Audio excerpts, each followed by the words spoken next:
Pessoal, primeiramente, boa noite a todos. Uma ótima noite. Eu espero de coração que todos vocês estejam bem. Para aqueles que estão vindo pela primeira vez, sejam muito bem-vindos. Para aqueles que estão vindo pela primeira vez transformados, né? Bem-vindos também. Vamos dar continuidade ao nosso curso intitulado Na Construção do Ser Humano de Bem. Um curso baseado em duas obras.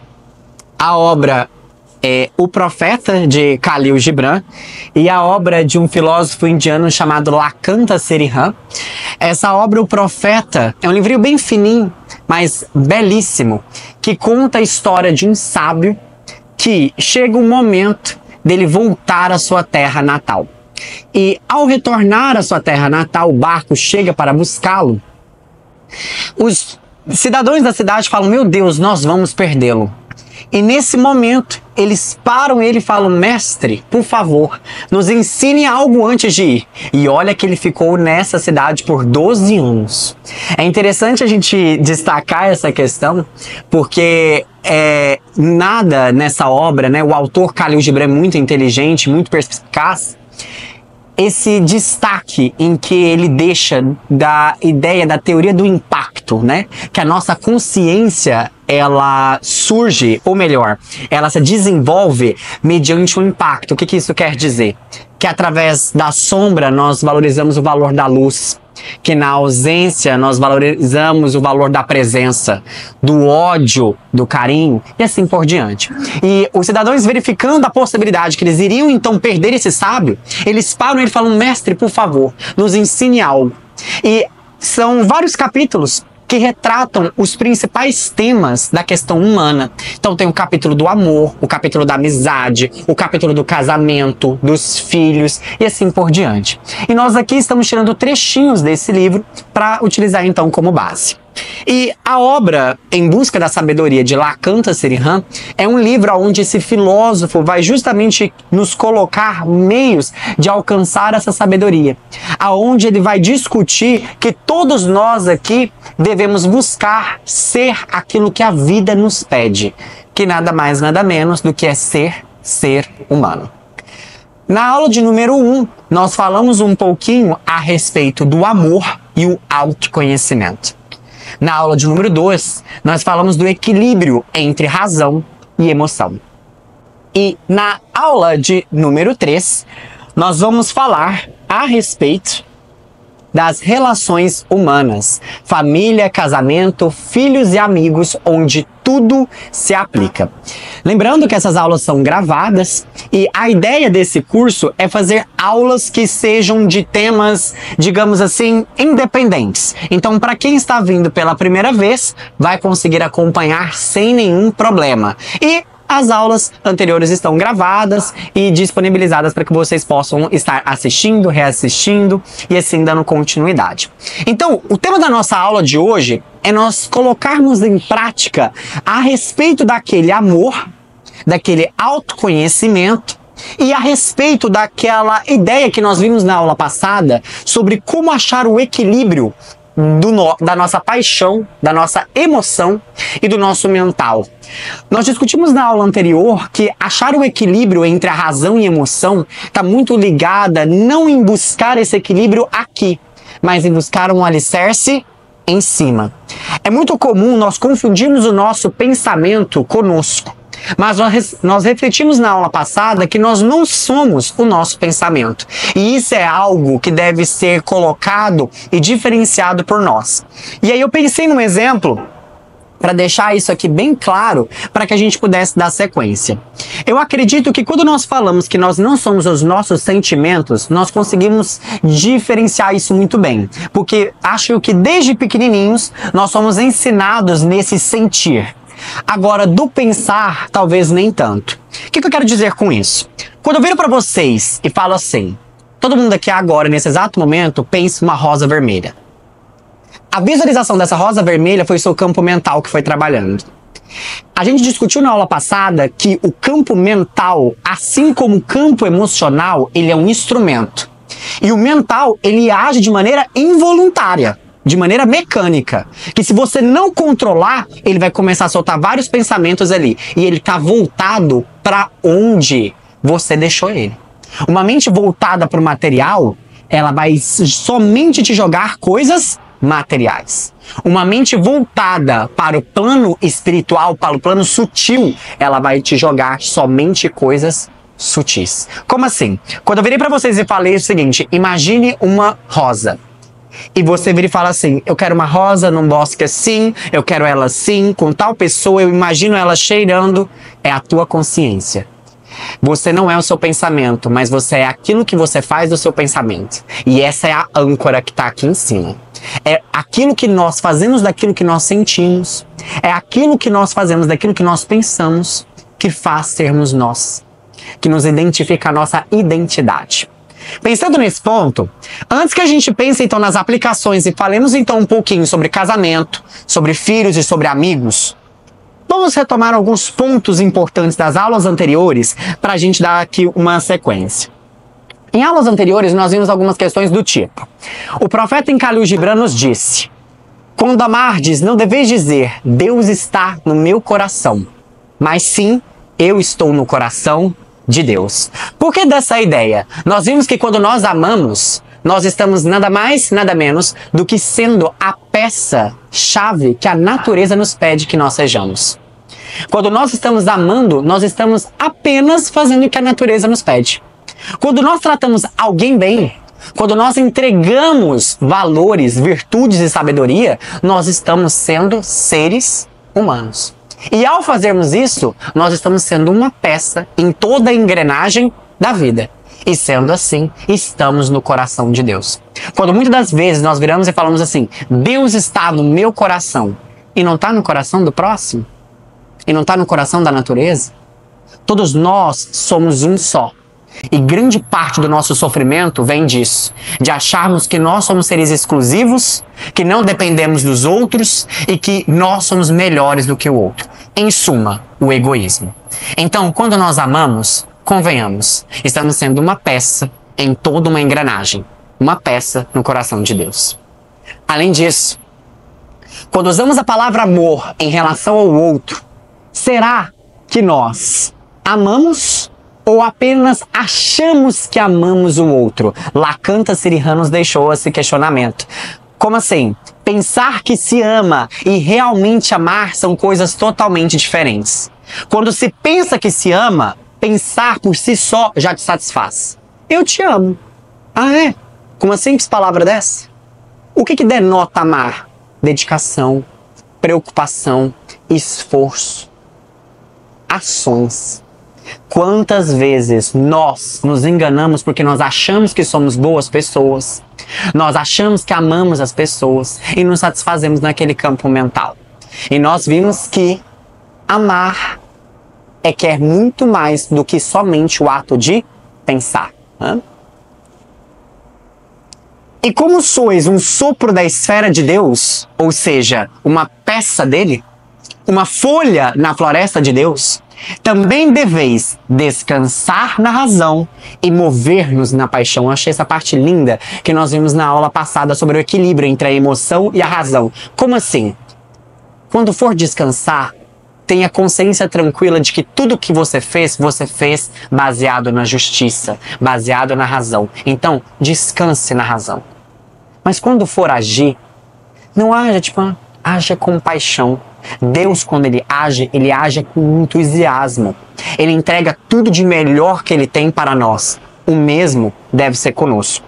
Assim, quando descansarmos, que nós descansássemos, possamos descansar, na razão, pensado no seguinte ponto: fiz o melhor que eu poderia fazer, e quando eu for agir, seja para com o próximo, seja no meu trabalho, em qualquer coisa que seja, que eu dê o meu melhor que eu possa dar naquela situação.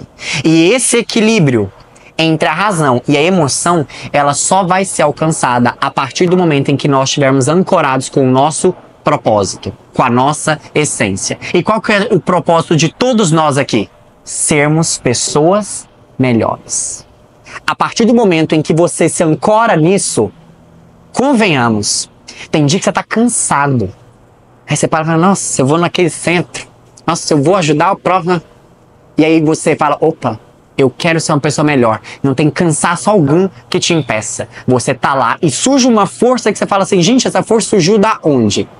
Do propósito de você ser uma pessoa melhor. De você querer ser alguém melhor, né? Além disso, esse daqui também é um ponto muito importante, porque nós vimos na aula passada da questão relacionada ao Aida, não sei se vocês lembram, em que nós tiramos um trechinho da obra de Lakanta Sirihan, onde ele diz o seguinte: quando não for percebido o interesse algum, seja em um objeto, uma atividade ou uma pessoa, forçar-se a estar interessado será em vão. Como assim? Se você não tem interesse em ser uma pessoa melhor, se você não tem interesse nesse estudo, se você não tem interesse em olhar para dentro de si, forçar esse interesse não vai adiantar. Conclusão: nada, nenhuma transformação vem de fora para dentro. Ela sempre parte de dentro para fora. Ah, João, mas eu assisti uma palestra, eu vi algo que mexeu comigo e me mudou. Mas não mudou porque foi aquela palestra, aquela fala. Foi porque o teu coração estava aberto para ouvir aquilo e você teve atenção. O que foi essa atenção? O que nós vimos na aula passada? É como se fosse um farol que você joga toda a sua luz lá. E ao jogar a luz, você consegue observar os detalhes. Observando os detalhes, você consegue ter interesse. Tendo interesse, você começa a ter o desejo. E tendo desejo, você consegue então fazer a ação. Muitas das vezes nós não conseguimos atingir a ação de sermos pessoas melhores porque nós não temos o interesse de sermos melhores. E por que nós não temos o interesse de sermos pessoas melhores? Porque nós não observamos o valor que ser melhor tem. Ou seja, nós não temos a atenção de parar e imaginar, peraí, deixa eu imaginar um ser humano do bem. Deixa eu imaginar um ser humano que pense não nele, mas no outro. E deixa eu enxergar a beleza que é nisso. A hora que você tem atenção, que você foca, que nem um farol, você foca a luz naquilo ali, a beleza ela eclode. E você começa a ver. E aí você começa a ter interesse. E se um ser humano consegue, todos nós conseguiremos. Por isso Jesus disse, tendes bom ânimo, pois eu venci o mundo. E se ele venceu, nós também poderemos vencer. Essa é a ideia. E através dessa ideia, é através da importância de nós entendermos que para que nós possamos ter interesse com o casamento, com os nossos filhos, com os nossos amigos, aonde tudo se aplica, nós precisamos dar atenção a esses fatos. Nós precisamos dar atenção a esses relacionamentos. Então, na aula de hoje, nós vamos estar discutindo um pouco a respeito dessas relações humanas, aonde tudo se aplica. Vamos então começar, propriamente dito? Para tanto, começaremos com o casamento. E na obra O Profeta tem um poeminha exclusivo sobre o casamento. Vamos ver o que Khalil Gibran nos fala sobre o casamento e vamos refletir um pouquinho sobre essa ideia do matrimônio. Olha que interessante. Ele começa: vós nascestes juntos, e juntos permanecereis para sempre. Mas haverá lacunas em vossa união. Olha que interessante isso, né?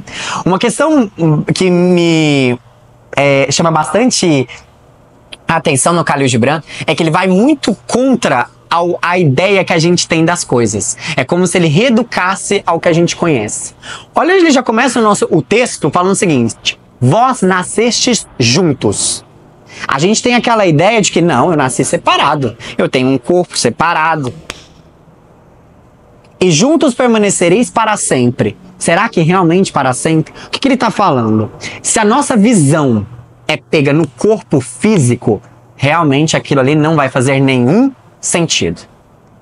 Agora, se eu olho para dentro e eu olho a essência, esquece corpo, esquece nome, esquece tudo, a essência. A minha essência difere da sua? Partimos de um ponto diferente? Não. A essência é uma só. Nascemos todos juntos. E todos juntos continuaremos. Porque é eterno. A ideia da eternidade é algo que já está ali, ó. A nossa alma grita falando, é eterno, é eterno. O que a gente discutiu na aula passada? A nossa mente vira e fala assim, não, bobagem, larga a mão disso, foca aqui. E a gente deixa aquela vozinha, aquela voz do silêncio abafada, né? Mas olha o que ele já nos convida a nos falar, né? Vós nascestes juntos em falar de que as almas, a essência que todos nós temos é a mesma. E elas são eternas.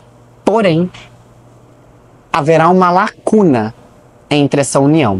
E eu fiz questão de colocar ali a ideia do elo. Por quê? Imaginando correntes. Quando nós pensamos numa união matrimonial e a gente pensa num elo, um elo só será bem feito se, somente se, cada parte daquela corrente respeitar o lugar da outra. Se alguém virar e falar assim, não, eu quero ocupar o seu lugar. Não, aqui tá muito apertado, eu quero te sobrepor em cima do... Aquilo ali vai virar uma bagunça e não vai dar certo. Então é necessário saber que cada coisa é boa no seu devido lugar, no seu devido papel, na sua devida função. Então, quando o Gibran nos convida a refletir que há lacunas na nossa união, é de entender que todos, apesar de termos partido do mesmo espaço, de termos a mesma essência, cada um de nós aqui tem um propósito.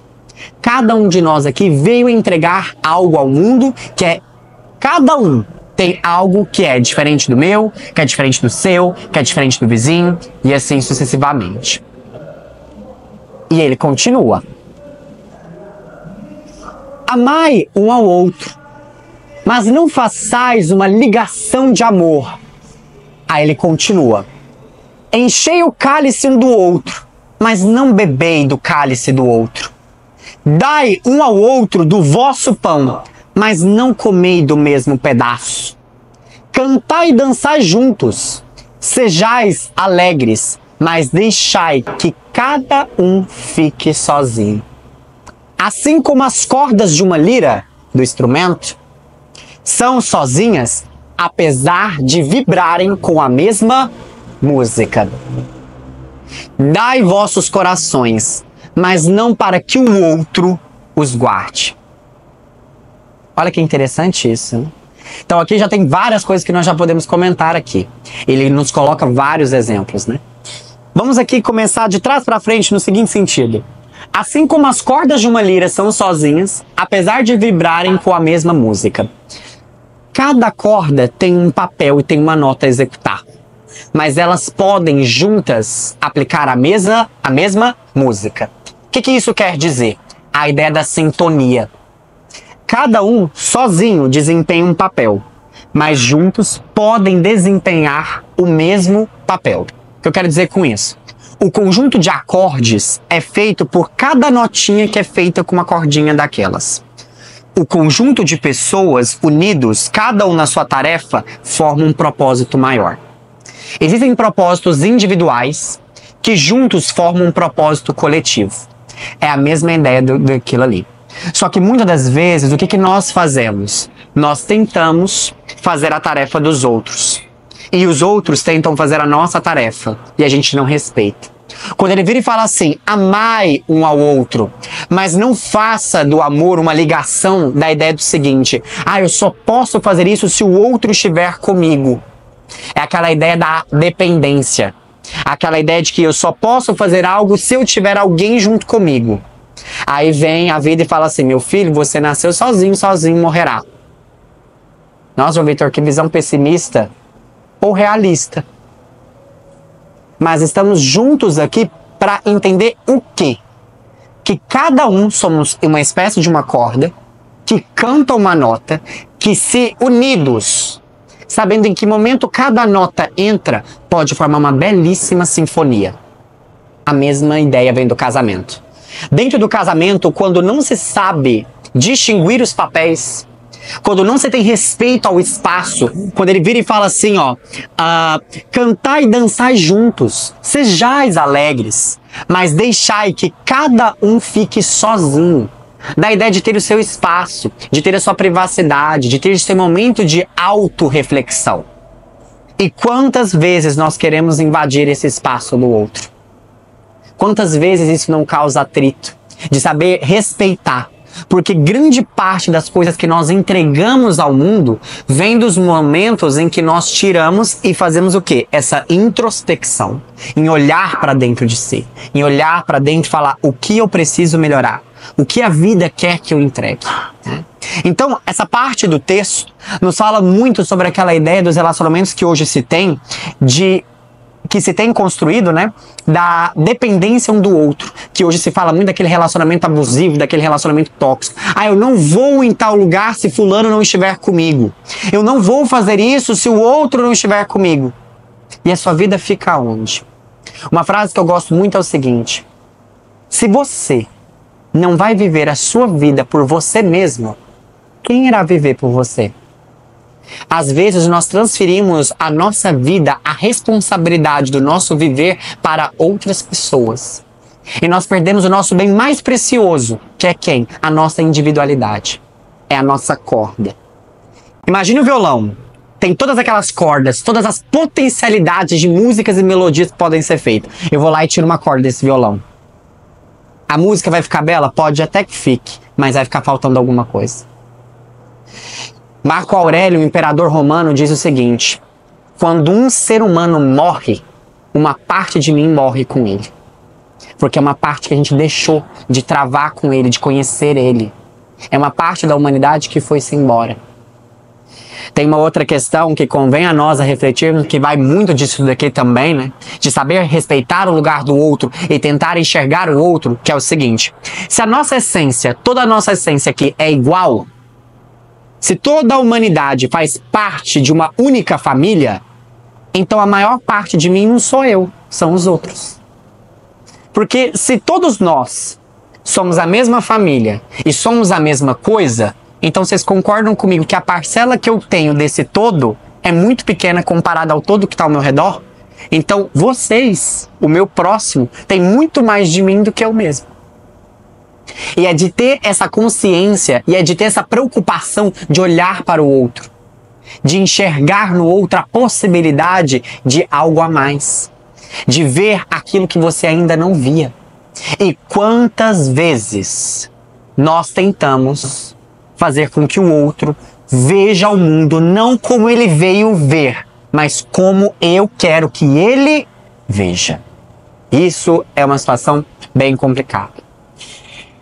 E aí eu gostaria de comentar com vocês, dentro dessa relação, né, dentro desse matrimônio, existe uma questão muito interessante que Platão vai nos dizer sobre como que os relacionamentos podem ser estabelecidos. De acordo com Platão, existem 3 formas, 3 patamares que esses relacionamentos podem ser baseados. O primeiro patamar, bastante grosseiro e fácil de ser rompido, é quando existe a atração física. 2 pessoas se olham, existe a atração física e elas então se relacionam. Porém, há uma questão bastante interessante nesse tipo de atração física. Vamos colocar aqui um exemplo. Todo mundo aqui gosta de chocolate? Sim? Eu viro para vocês e falo o seguinte, pessoal, a partir de hoje, vocês somente comerão chocolate e poderão beber água. Mas chocolate de todos os tipos, vai. Chocolate branco, chocolate castanhas, meio amargo, tudo. O primeiro dia você fala, ufa, que alegria, chocolate, maravilha. O segundo, uhul, chocolate. O terceiro, chocolate. O quarto, opa, chocolate. O quinto, talvez você não vai querer estar vendo chocolate nunca mais na sua frente, você vai estar só na água. O que é isso? Uma relação baseada unicamente e exclusivamente em atração física, o cotidiano rompe. A repetitividade, ter o acesso sempre ali, corta rapidinho. E aí você perde o interesse. Fácil, fácil. Corta. É fácil, rompe, ele é piu. Quer ver uma outra questão também, que vem muito dessa questão da questão física? Não tem nenhuma expectativa ou ilusão que sobreviva ao cotidiano. Como assim? Vocês já ouviram aquela frase que diz assim, nossa, namorar é bom demais, mas casa pra ver. Vive na mesma casa. Por quê? Você idealiza tanto. Ah, o fulano é assim, o João é assim. Ai, que eu não sei o que tem e tal. Aí você vai casar, vai pra casa e começa a ter a repetitividade, começa a ver que aquela ilusão e a realidade não são a mesma coisa, a ilusão não se mantém. Não tem expectativa que se sobreviva à realidade, ao convívio. Então, se o relacionamento estiver baseado única e exclusivamente numa atração carnal, vai-se embora. E pessoal, convenhamos, quantos relacionamentos hoje não são baseados única e exclusivamente nisso daqui? Aí sabe o que acontece? Ah, esse aqui não me satisfaz mais, eu procuro outro. Não me satisfaz, eu procuro outro. Não me satisfaz, eu procuro outro. O outro não é tido como um ser único. Ele é tido como um meio para satisfazer os meus desejos e as minhas carências. O outro como um meio. E aí Platão fala: porém, além dessa união física, pode haver a atração num campo um pouco mais sutil, que seria no campo psíquico ou no campo mental. Exemplo: eu gosto de chocolate. Eu também.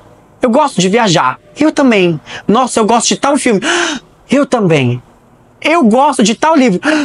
Eu também. Meu Deus, somos almas gêmeas. Nascemos uns pro outro. Meu Deus do céu. Isso é a atração psíquica. É a atração mental. Porém, já diria Raul Seixas, né? Somos metamorfoses ambulantes. Pessoal, você do início do ano, melhor, você dessa época, um ano atrás, é o mesmo de hoje? Pensa da mesma forma? Tem os mesmos gostos? Gosta da mesma música, da mesma roupa? João Vitor, não. Ou seja, o nosso campo mental, os nossos gostos estão constantemente mudando. Se a atração é baseada nessa afinidade psíquica, você muda, o outro muda. Vai embora. Aí aquela questão: nossa, mas a gente era feito um pro outro, não sei o que aconteceu. Simples, cresceram. Tem uma pergunta que eu acho fantástica, que diz o seguinte: duas pessoas que têm afinidade uma pela outra, sempre terão afinidade consigo? Resposta: depende. Depende do quê? Se uma delas for preguiçosa, não. Aí a hora que eu vi essa resposta, eu falei assim: preguiçosa? Como assim? Tem afinidade. Se uma começar a evoluir, a mudar o patamar de pensamento, e a outra não, preguiçosa, elas não vão. Vai chegar um momento que elas não vão ter afinidade mais. Rompe. Isso acontece muito no campo da amizade, né? Falar: as amizades têm ciclos. Vem muito isso aqui. Né? Você tá lascado, né? E agora? Como ter um relacionamento duradouro? Como ter algo que realmente se mantém e é realmente eterno? Platão vai nos falar que, ao invés de uma atração carnal, através de uma atração mental, existe algo que é muito mais sutil, que é a atração no plano espiritual. Como assim? É quando você vê o outro não como meio, mas como fim. Você vê no outro a possibilidade de ser um ser humano melhor. Você vê no outro a possibilidade de juntos crescerem, independentemente das circunstâncias. O que você quer do outro é apenas o bem dele e garantir o bem dele. Isso significando mesmo que talvez vocês não estejam mais juntos. Porque muitas das vezes a gente acha assim: porque pra ser sempre feliz, pra ser sempre bem, é estar comigo. Não, meu caro, não é. Talvez para essa pessoa o que ela precise agora é de voar. Isso acontece muito com relação de pai e filho, quando o filho começa a crescer e chega um momento que ele tem que sair da casa dos pais. Aí o pai fala: não, aguarde mais um momentinho, ano que vem. Não, faz faculdade aqui. E vai, e vai, e vai. E fica ali abafando. Mas quando a atração é naquele plano lá, aquele plano mais sutil, em você ver o outro como fim, de pensar o seguinte: o que eu quero do outro?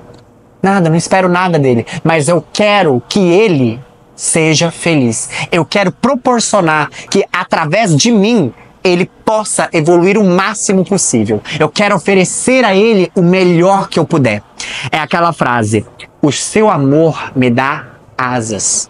É aquela pessoa, é aquele relacionamento que te impulsiona a ser uma pessoa melhor, sem te cobrar nada em troca. Independentemente se faça chuva, sol, alegria, tristeza, ela tá lá. E se compara muito isso, sabe com o quê? Amor maternal. A palavra casamento vem de casa.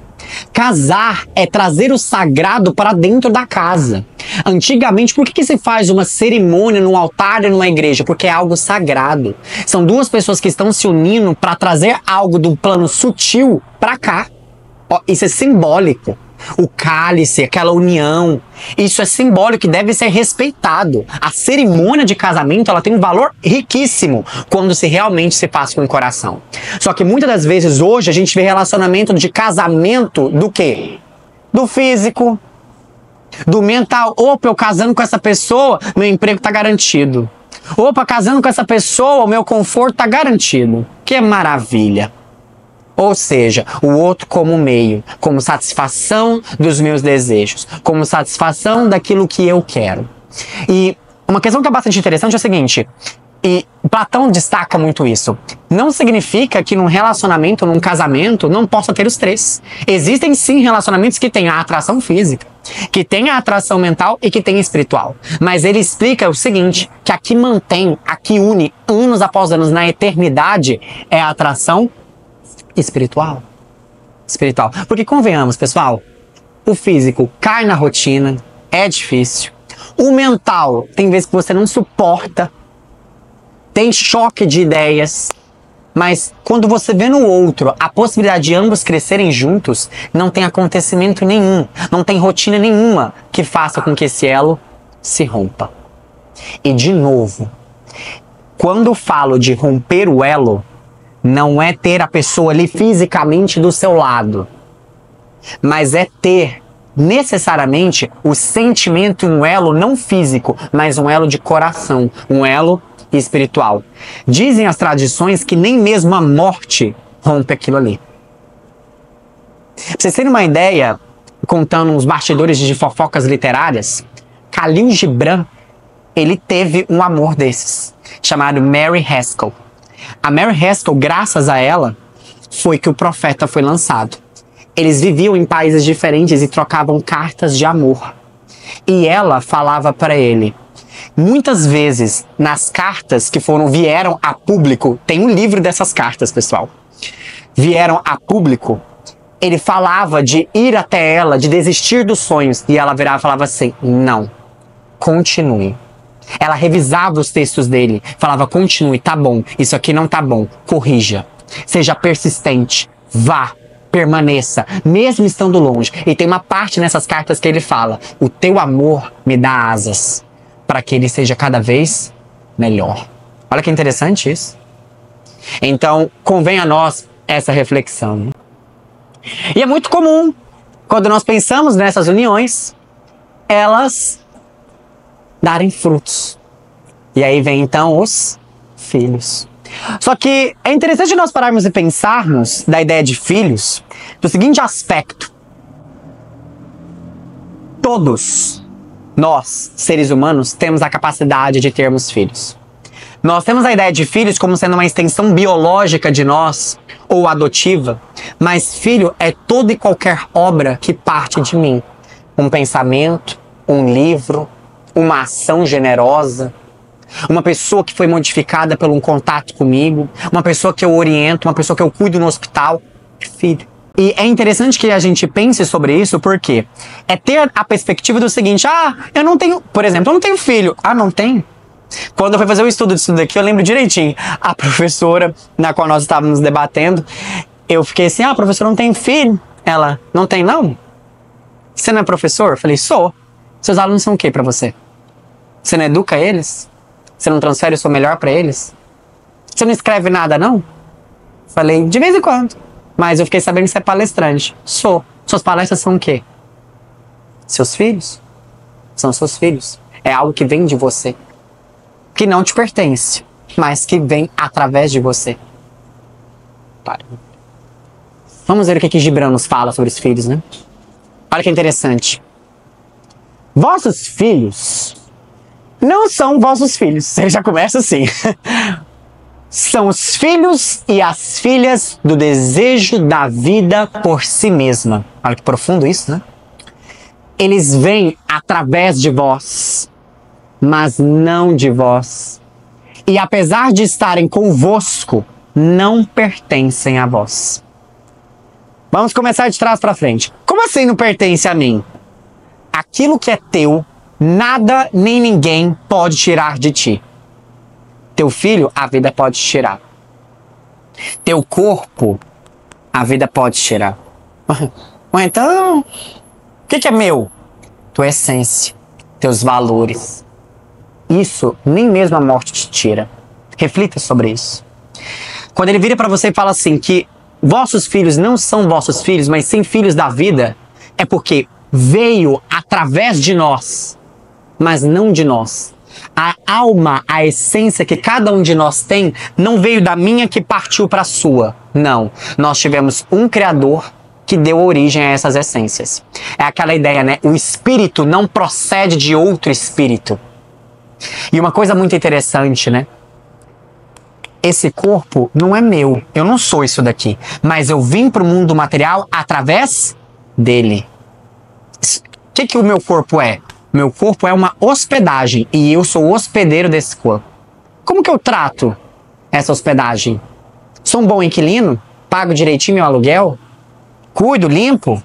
Porque isso aqui uma hora vai me ser cobrado de novo, né? A mesma coisa são com os nossos filhos. Por quê?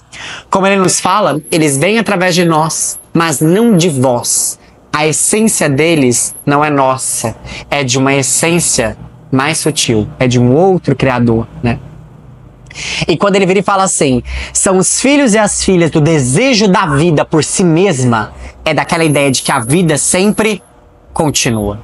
Engraçado isso, né? Em todo lugar a natureza está a nos falar sobre isso.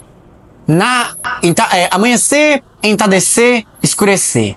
Amanhece, entardece, escurece. Semente, árvore, flor, fruto, morre, semente. Bebê, criança, adolescente, idoso. Bebê, criança, adolescente, adulto, idoso. A natureza a todo momento está a nos falar que a vida jamais termina. E ela sempre continua. O desejo da vida.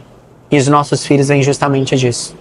E quando nós falamos de filhos, não nos atenhamos somente à extensão corporal, a um ser como o filho que nós temos ali imaginado. Mas palavras são filhos, pensamentos são filhos, ações. E ele continua. Podeis dar-lhes vosso amor, mas não vossos pensamentos, porque eles têm seus próprios pensamentos. Aí a gente faz até um link com a ideia do casamento, né? Quantas vezes nós queremos que eles pensem como nós, que eles ajam como nós, e que nós falamos, não, esse aqui é o melhor caminho para você.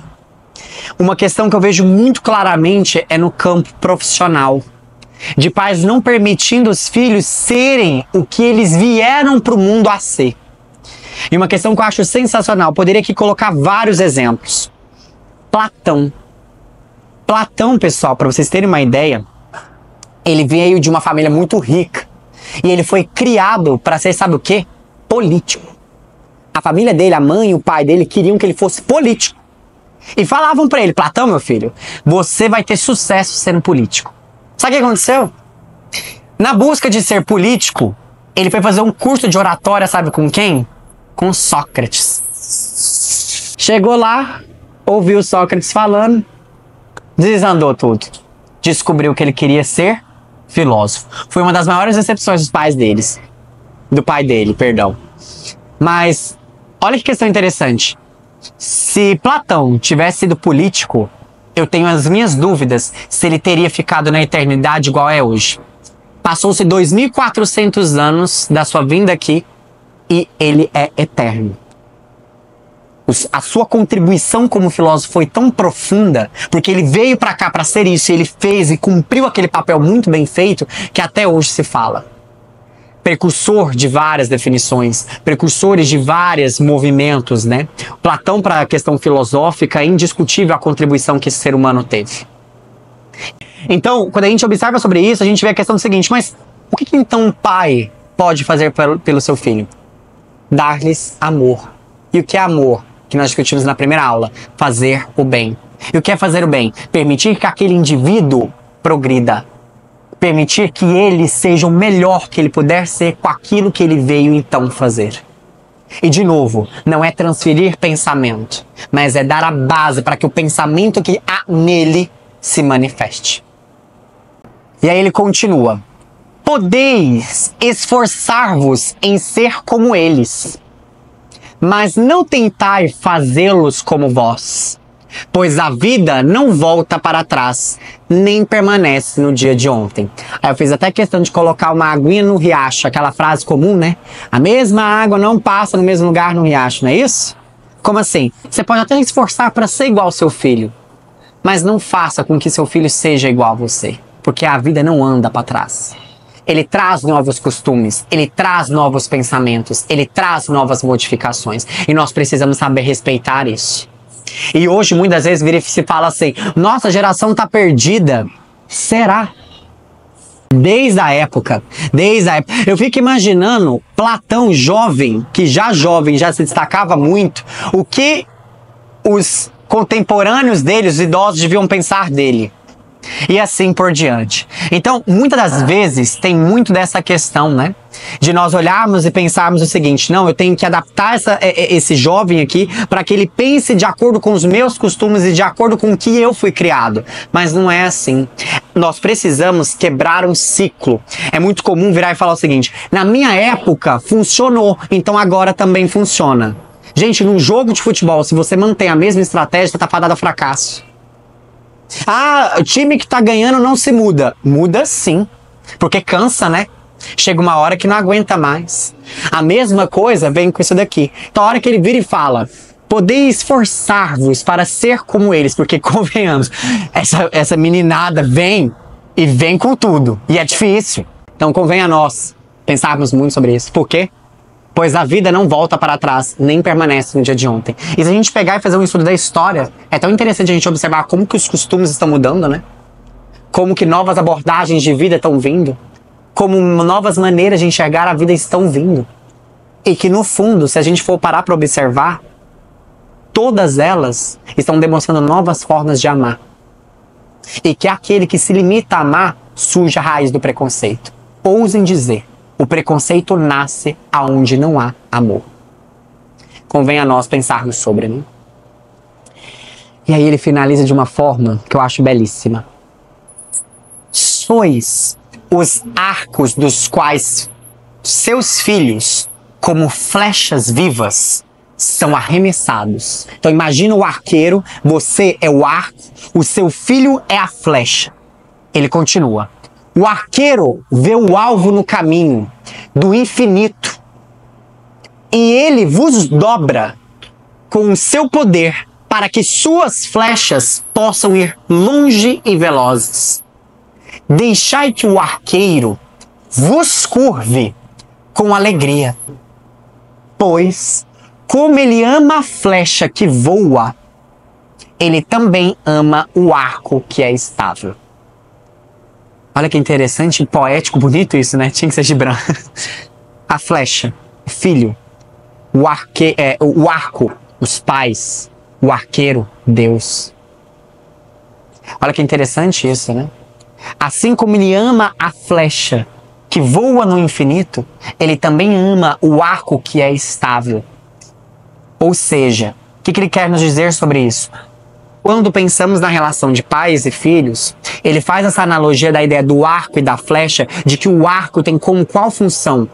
Impulsionar aquela flecha para que ela chegue ao alvo. Para que ela chegue ao alvo.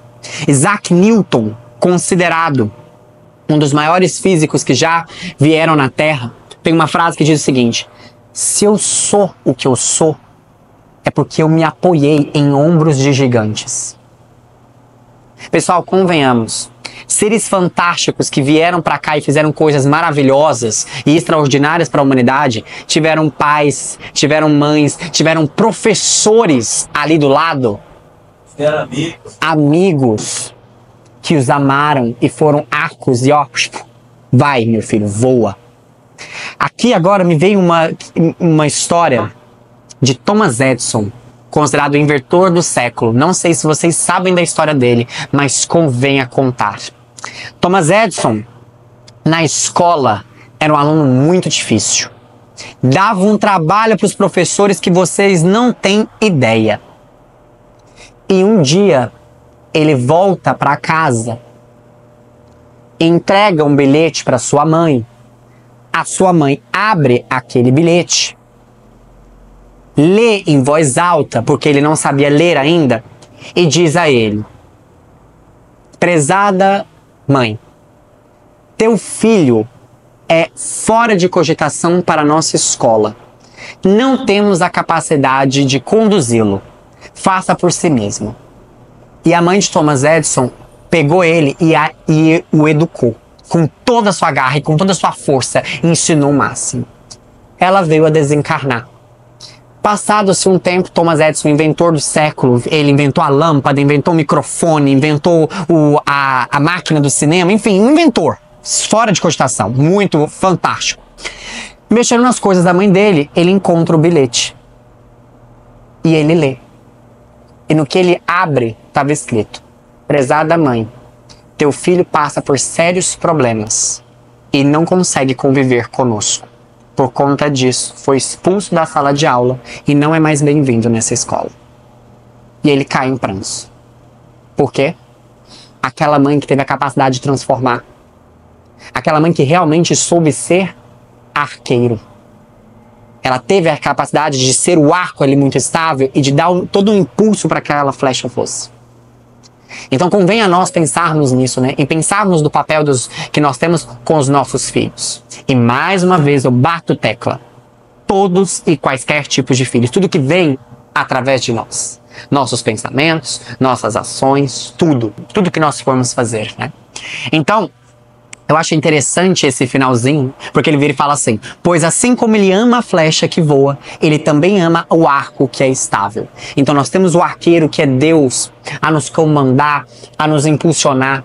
E os filhos como sendo nada mais, nada menos do que confiados a nós, para que nós possamos ser, então, esses arcos e conduzi-los nos melhores caminhos. Quer ver um filho que todo mundo aqui tem? Talento. Todos nós recebemos esse filho. O que nós fazemos desse filho interior que está guardado aqui dentro?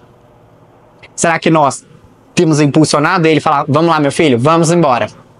Quantas vezes flechas estão chegando até nós para que nós possamos ser somente o arco estável para impulsionar elas? E então, caminhando para a nossa finalização, para que a gente então, olha quantas reflexões nós fizemos hoje, né? A relação de um casamento, os filhos, e agora, na minha opinião, assim,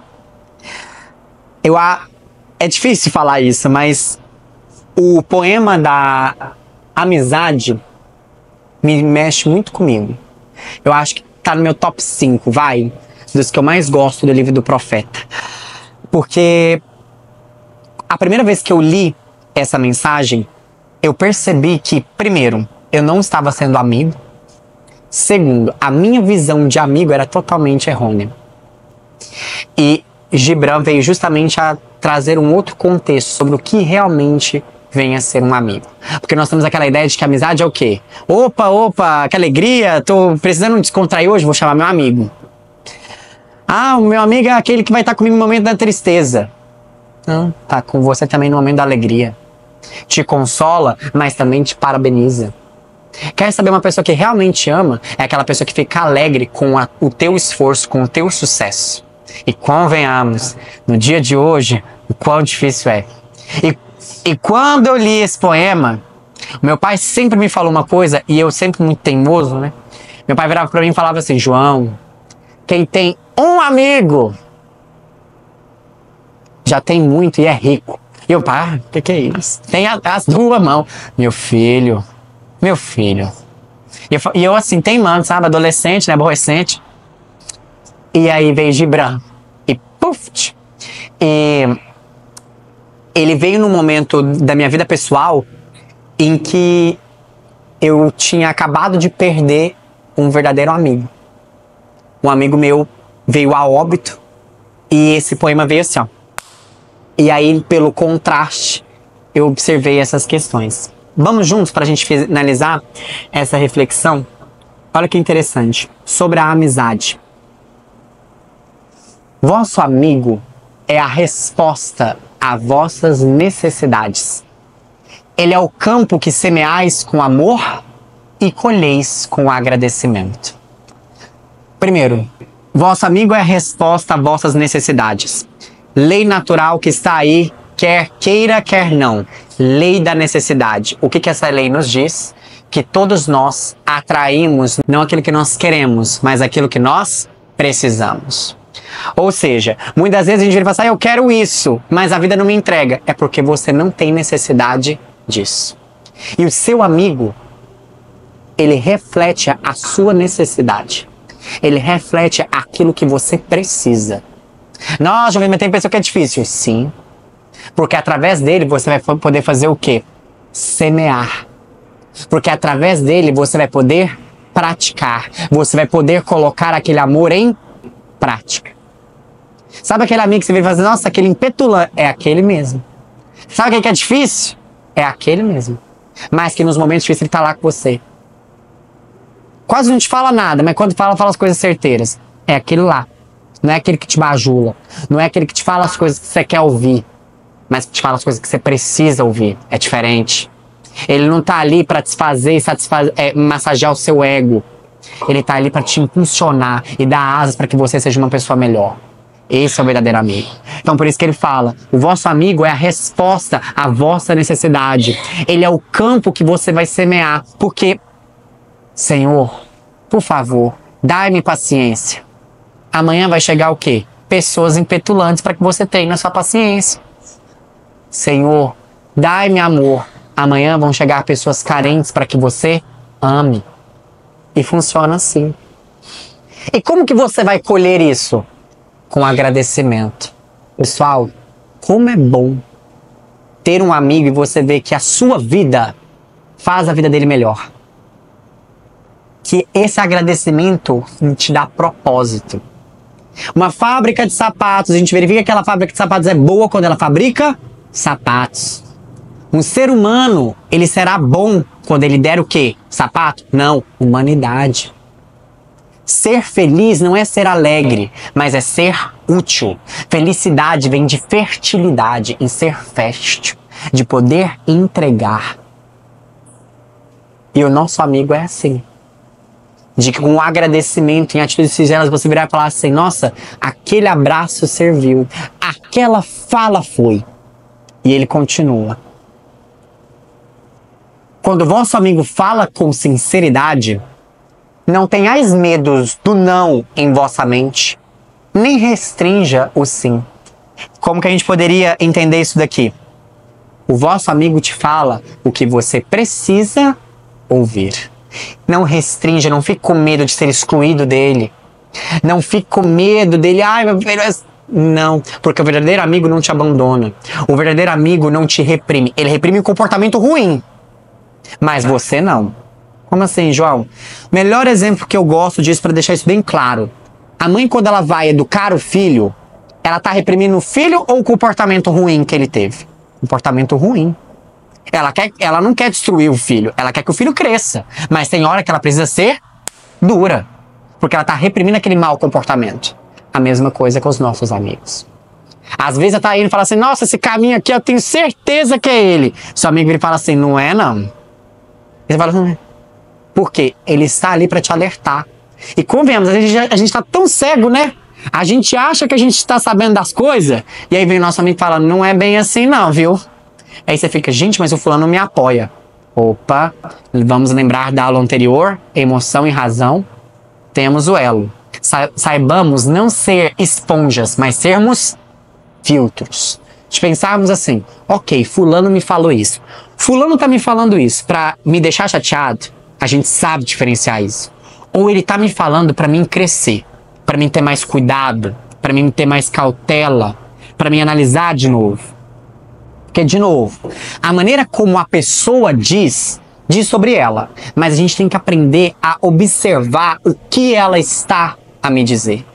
É saber filtrar e enxergar dentro daquela mensagem qual que é o ensinamento que ela tá vindo trazer. Por quê? Vamos voltar aqui, ó. Vosso amigo é a resposta à vossa necessidade. Então, se chegou, é porque você precisava ouvir aquilo. Agora convém filtrar e observar que sinal a vida está querendo me dar com isso.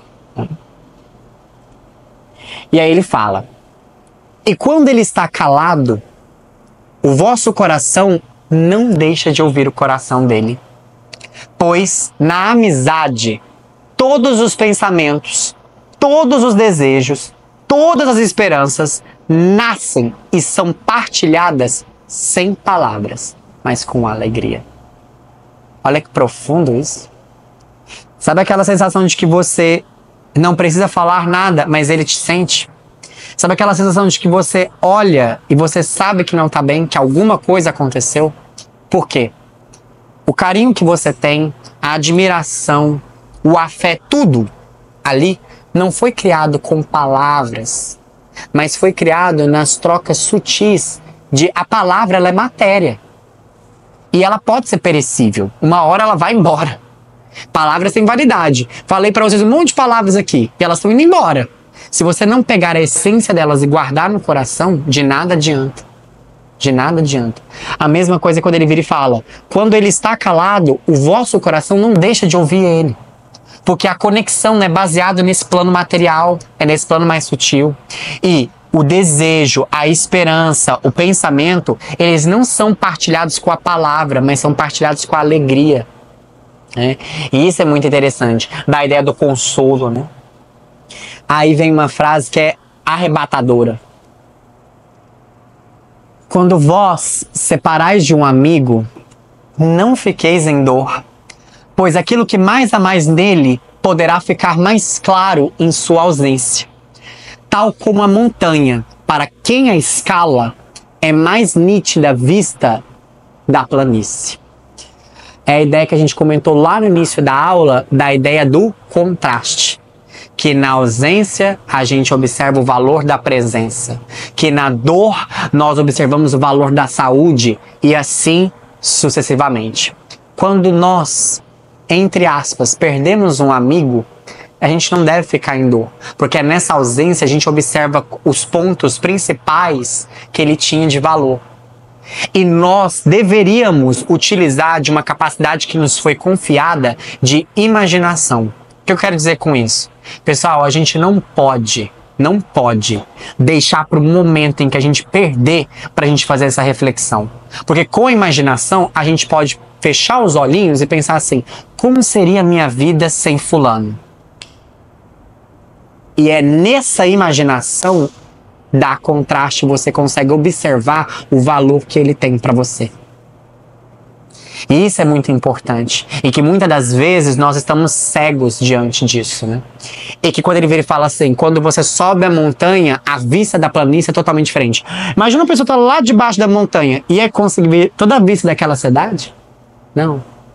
Essa é a mesma ideia.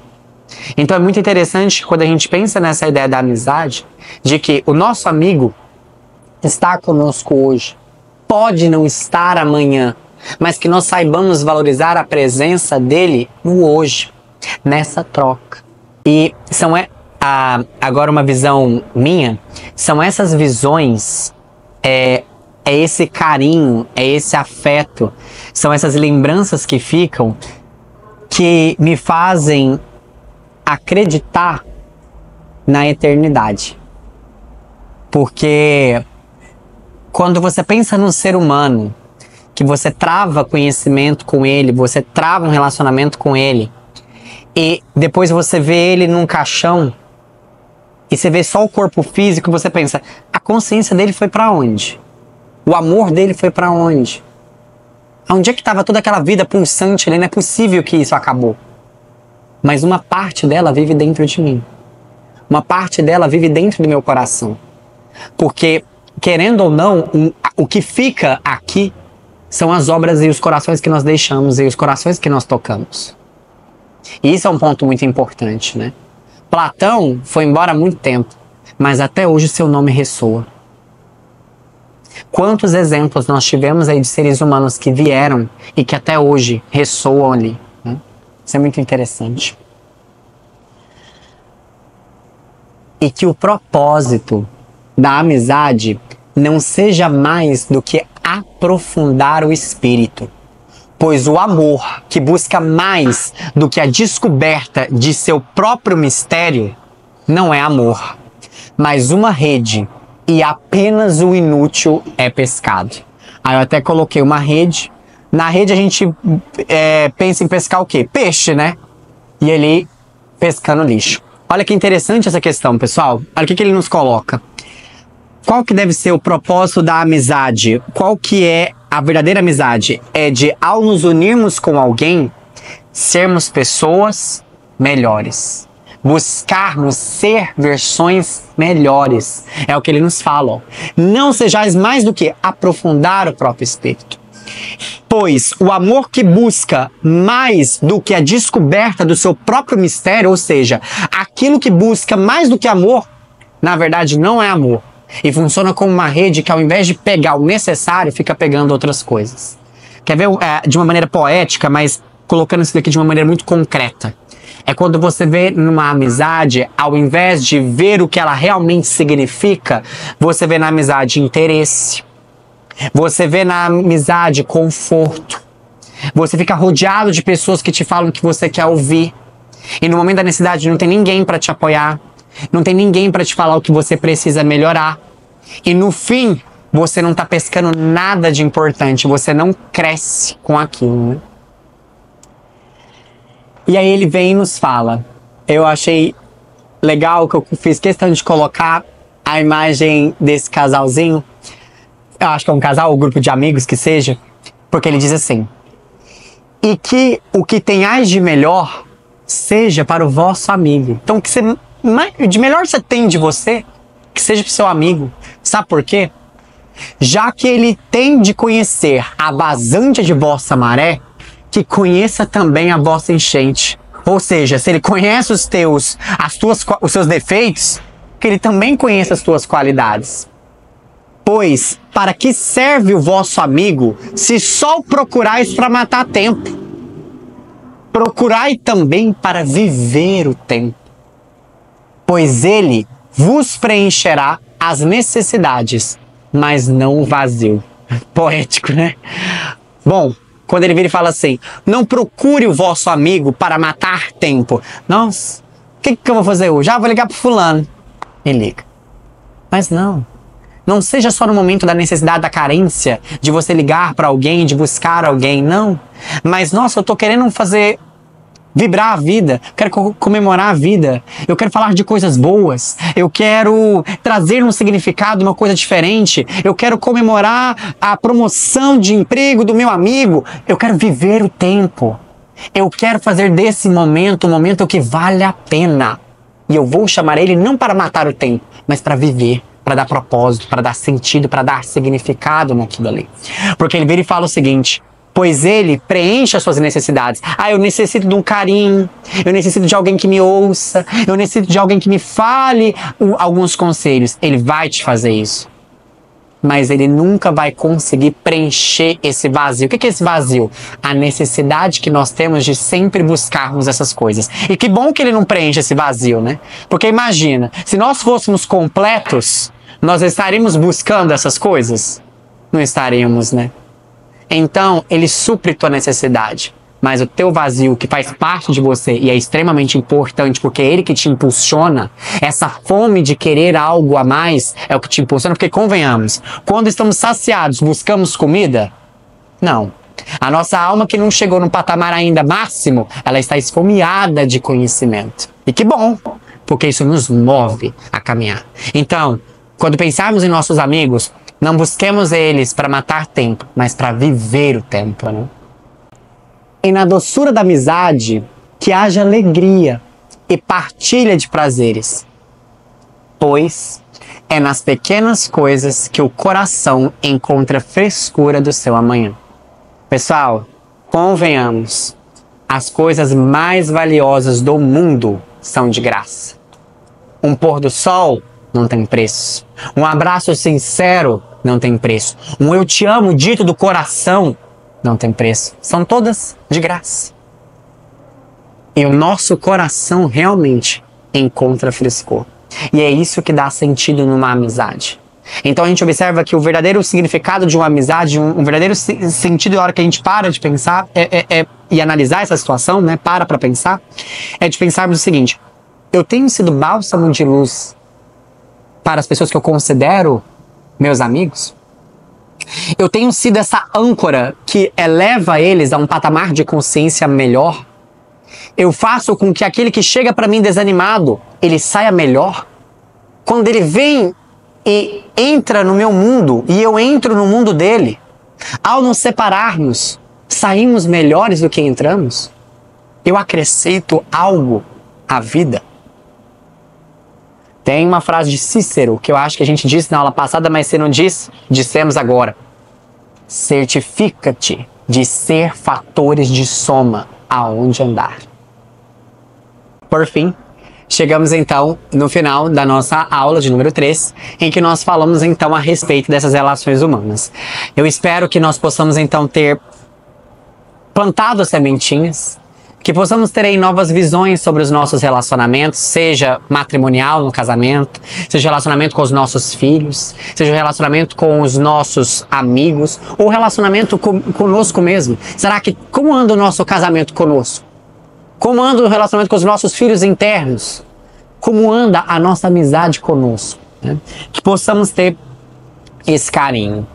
E como de costume, para não perder, soltando um pequeno spoiler do que nós veremos nas cenas de um próximo capítulo, na aula de número 4, nós falaremos a respeito do cotidiano ao espiritual, a vida como um caminho. Na aula que vem, nós vamos traçar a seguinte ideia: se viemos ao mundo material para termos noção do espiritual, como no cotidiano viver uma vida espiritual? Como fazer da vida um caminho para ser um ser humano melhor? Isso são cenas de um próximo capítulo para a semana que vem, certo?